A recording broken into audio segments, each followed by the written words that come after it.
وہ حقائق جو پس پردہ ہیں، جن کو آنکھیں اور ہمارے حواس خمسہ ظاہرہ اور باطنہ نہیں پا سکتے، لیکن اللہ کی شہنشاہی اور اس کا ملک اور ملکوت وہ بے انتہا ہے۔ اس میں سے جتنا اللہ نے ہمیں علم دیا ہے حواس کے ذریعے اور وحی کے ذریعے، یہ جو قرآنی علوم ہیں اصل میں وہی علم کی چیزیں جہاں انسان کی اپنی عقل سمجھ، اپنا دیکھنا سننا وہاں تک نہیں پہنچتا، رسائی نہیں، اللہ نے اپنے کرم سے وہ علم ہمیں عطا فرمایا ہے۔ تو یہ ایمانیات جو ہیں ان میں سب سے پہلے اللہ پاک کی ذات و صفات، اسماء و افعال آتے ہیں۔ دوسرے نمبر پر نبوت اور رسالت کا مسئلہ ہے۔ پہلے نبی اللہ کے پہلے ہی انسان آدم علیہ السلام، ہر چیز کی اللہ نے ابتدا فرمائی ہے، اور وہی انتہا کرنے والا آخری نبی سچے اللہ کے محمد الرسول اللہ صلی اللہ تعالی علیہ وسلم ہیں۔ اگلا مسئلہ یوم الآخرہ، جتنا یہ جہان یقینی ہے، یہ عالم جس کے اندر ہم موجود ہیں، اس سے زیادہ یقینی وہ آخرت ہے، اگلا جہان ہے، اس کے اور ہمارے درمیان ایک پردہ ہے۔ اللہ تعالی شانہ فرماتے ہیں کہ جن کے اندر ایمان جتنا مضبوط اور زیادہ ہوتا ہے اتنا ہی وہ پکے طور پر نمازی ہے۔ نماز کے چھوڑنے کا تصور مسلمان ہو کر نبی پاک صلی اللہ علیہ وسلم کے زمانے میں کسی منافق کو بھی جرت نہیں ہوتی تھی، جو صرف زبانی دعویٰ کرتے تھے ہم مسلمان ہیں، اندر سے سازشیں یہودیوں مشرکین کے ساتھ ملے ہوئے تھے۔ اب انہوں نے کہا کہ اب مسلمان، اب ان کو نماز پڑھنی پڑتی تھی۔ رئیس المنافقین جو مدینے میں تھا اس نے کبھی نماز نہیں چھوڑی، بلکہ اتنا اہتمام وہ بھی کرتا تھا، کوشش کرتا تھا نبی پاک صلی اللہ علیہ وسلم کے پیچھے میں نماز پڑھوں تاکہ مجھے کوئی یہ نہ کہے کہ تو مسلمان نہیں۔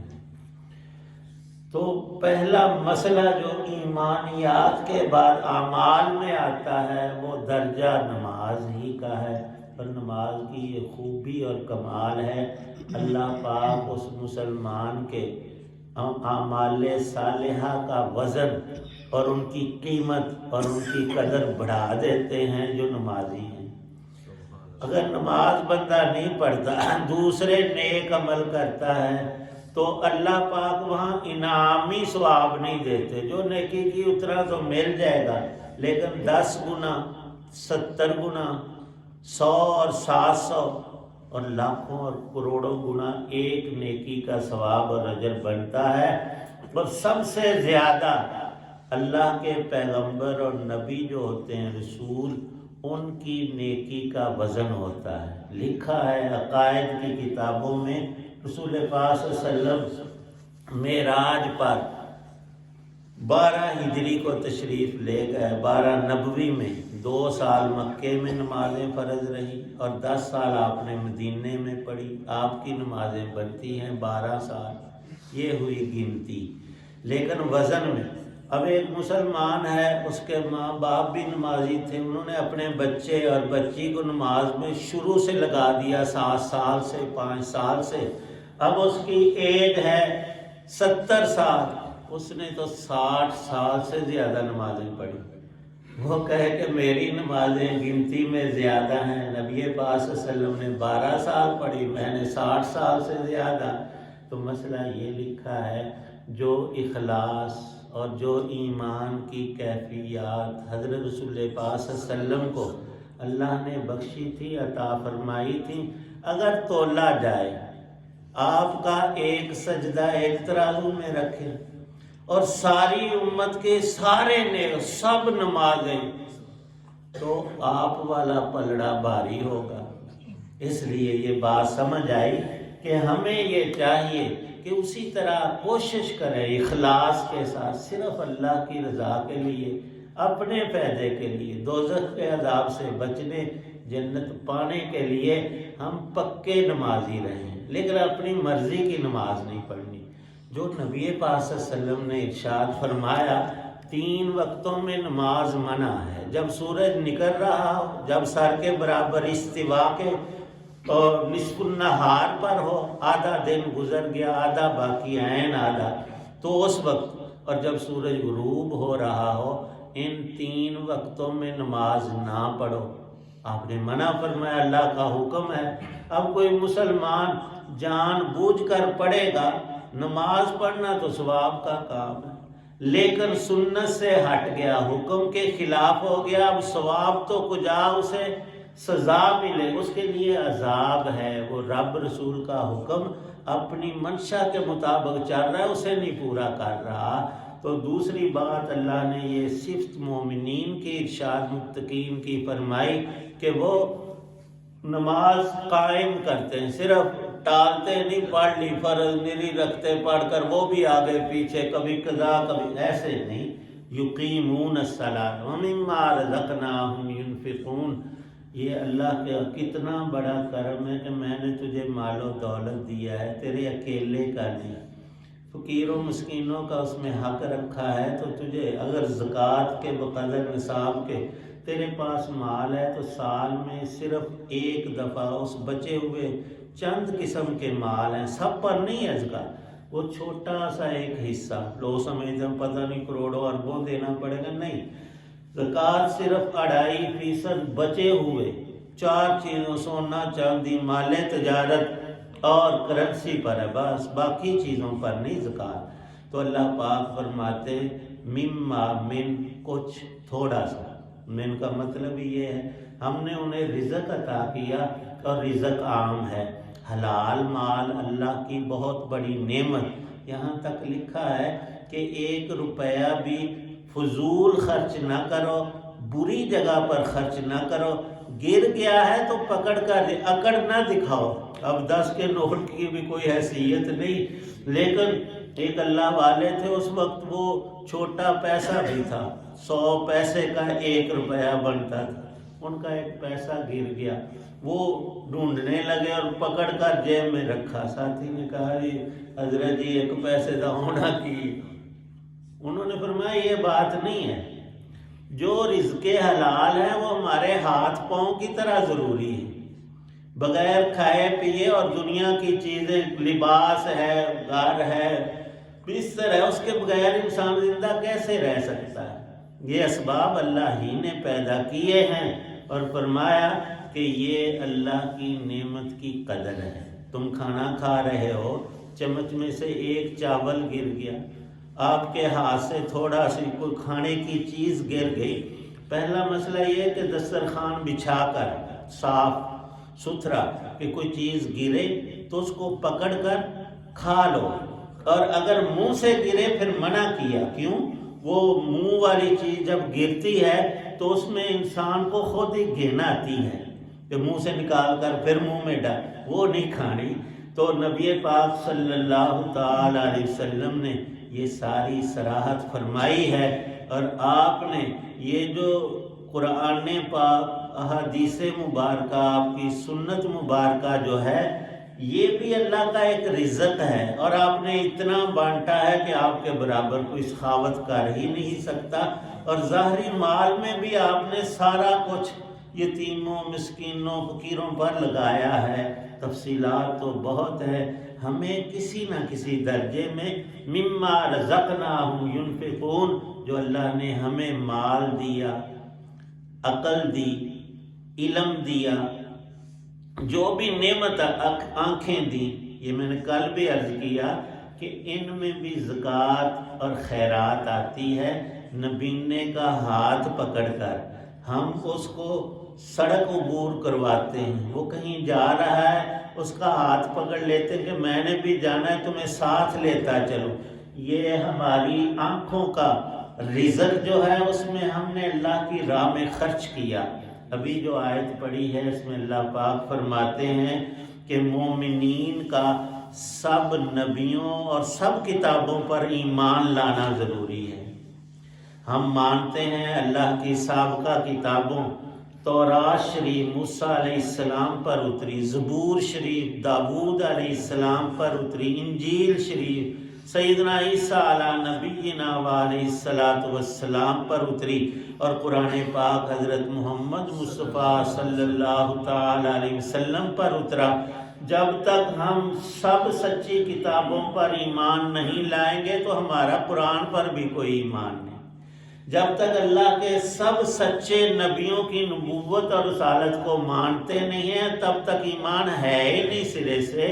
تو اللہ تعالی شانہ نے اس آیت نمبر 4 میں یؤمنون بما انزل الیک، اے نبی علیہ السلام جو ہم نے آپ پر قرآن اتارا ہے، ایمان والے اس پورے قرآن کو مانتے ہیں، پڑھتے ہیں، سمجھتے ہیں، عمل کی کوشش کرتے ہیں، لیکن ساتھ ہی وما انزل من قبلک، یہاں مفسرین نے ایک نقطہ ارشاد فرمایا ہے کہ آپ کے آخری نبی ہونے کی سینکڑوں دلیلیں ہیں۔ ایک دلیل یہ بھی ہے کہ سابقہ نبیوں اور اللہ کی کتابوں پر جو ان پر اتری تھیں، صحائف اترے تھے، ان پر ایمان لانا قرآن پاک کی طرح ہی ضروری ہے۔ لیکن رہی بات عمل کی تو قرآن پاک پہلی کتابوں کے جو علوم تھے، چیزیں تھیں، وہ ساری قرآن میں اللہ نے دوبارہ سے منتقل فرما کر ان کو منسوخ کر دیا۔ اب ہم نے کیا کرنا ہے؟ عمل صرف قرآن پاک پر کرنا ہے۔ تورات، زبور، انجیل، ان کے مضامین اللہ نے اسی میں سمو دیے ہیں، ان کو تلاش کرنے کی ضرورت نہیں ہے۔ تو وما انزل من قبلک، آپ اللہ کے آخری نبی اس لیے بھی ہیں، اللہ نے خود فرمایا کہ سابقہ آپ سے پہلے نبیوں اور کتابوں کو تم نے ماننا ہے۔ اگر نبوت جاری رہتی تو پھر اللہ یہ بھی فرماتے کہ قیامت تک اور بھی نبی آئیں گے، ان کو بھی ماننا ہے۔ اللہ نے یہاں بات مکمل فرمائی ہے کہ وما انزل من قبلک، یہ ختم نبوت کی ایک بہت اہم ترین دلیل ہے۔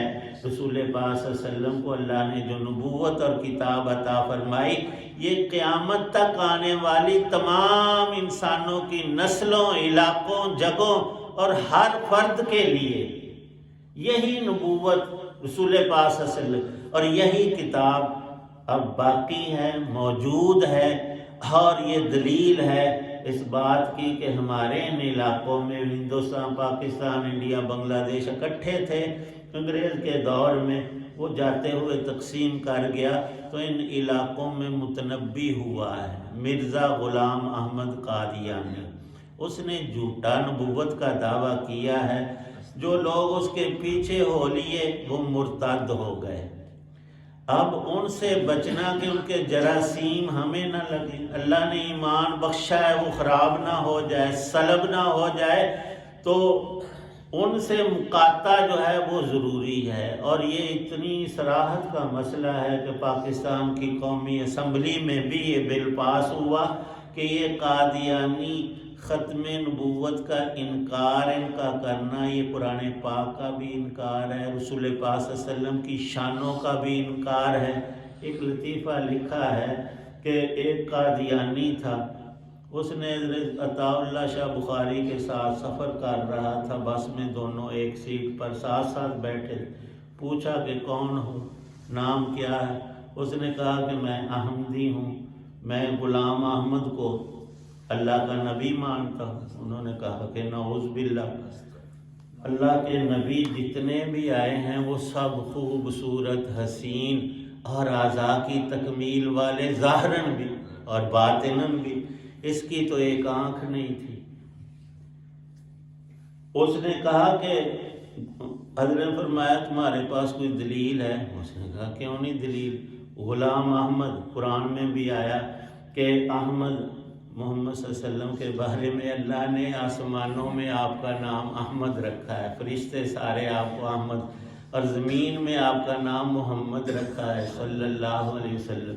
اس نے کہا قرآن میں آیا وہ جو احمد ہے نا وہ ہمارا نبی ہے۔ انہوں نے فرمایا تمہارا ہوتا تو احمد ہوتا، یہ تو غلام احمد ہے، احمد کا غلام ہے۔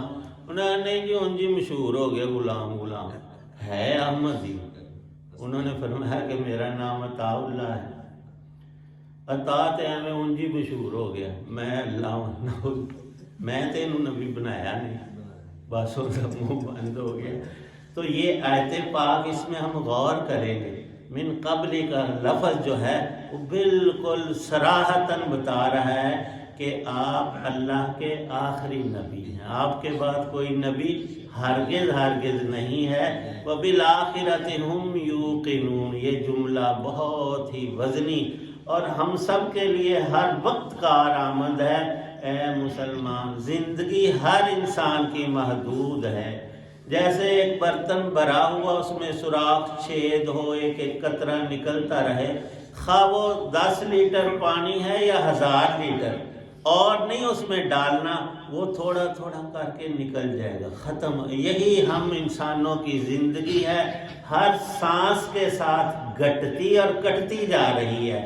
اس کو مفید بنانا تب ہی ہے ہم ایمان پر اور اعمال صالحہ پر جمیں۔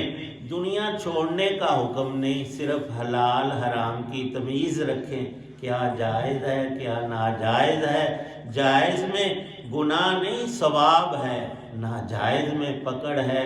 اور یہ سارا حساب کتاب اللہ کی ذات نے ہمارا کرنا ہے، تو اس میں ہم یہ دعا بھی کرتے ہیں، اللہم حاسبنا حسابا یسیرا، یا اللہ ہم تو اپنے باپ کو 1000 روپے کا حساب نہیں دے سکتے، وہ تھوڑا بہت خرچ میں آگے پیچھے، تیری ذات تو سب کچھ جاننے والی، تو ہمارے اوپر آسانیاں فرما اور ہمارے لیے ایمان اعمال صالح کی راہیں آسان فرما۔ اللہم لا سہل الا ما جعلتہ سہلا۔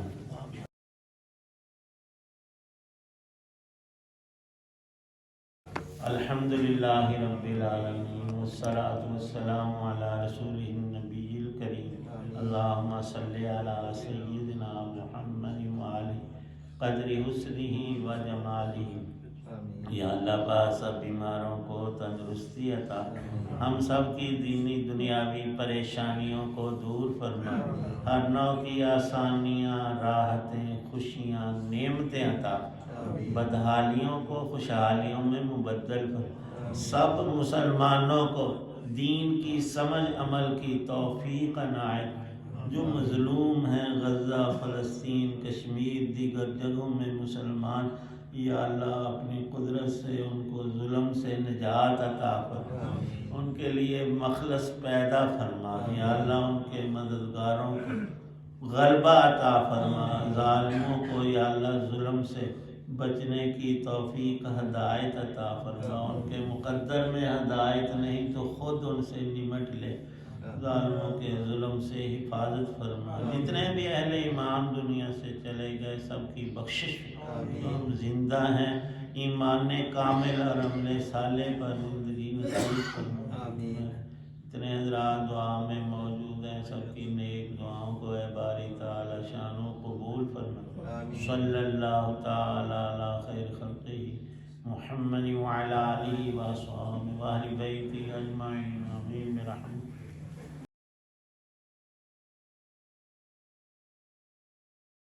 دیکھ رہے تھے اور سن رہے تھے راہ ہدایت و نجات کے سلسلے کا ولاگ درس قرآن۔ آج کے درس میں سورہ البقرہ کی آیت مبارکہ 4 کی تلاوت، ترجمہ اور تفسیر بیان کی گئی، اور مدرس تھے جناب مولانا محمد اقبال صاحب۔ یہ روحانی اور قرآنی ولاگ جو سراسر باعث خیر، باعث برکت اور باعث نور، باعث ہدایت ہے، باعث ثواب ہے، میں نے اپنے یوٹیوب چینل بشیر رشیدی سے پیش کیا اللہ تعالیٰ کی رضا کے لیے۔ اللہ تعالیٰ میری کاوش قبول فرمائے، آمین۔ اللہ تعالیٰ آپ کا حامی و ناصر ہو، اللہ تعالیٰ آپ کو، آپ کے اہل خانہ کو ہمیشہ اپنے زمان میں رکھے، آمین۔ اپنی دعاؤں میں پاک وطن، والدین، ابا و اجداد، اعزاء و اقارب کے علاوہ اس ناچیز کو بھی شامل فرمائیں تو انتہائی شکر گزار ہوں گا۔ آج کا ولاگ اس دعا کے ساتھ ختم کرتے ہیں کہ آپ کے اہل خانہ بچے جہاں بھی رہیں خوش رہیں، آباد رہیں، شاد باد رہیں، آمین۔ السلام علیکم ورحمۃ اللہ وبرکاتہ۔ پاکستان زندہ باد۔ اللہ حافظ۔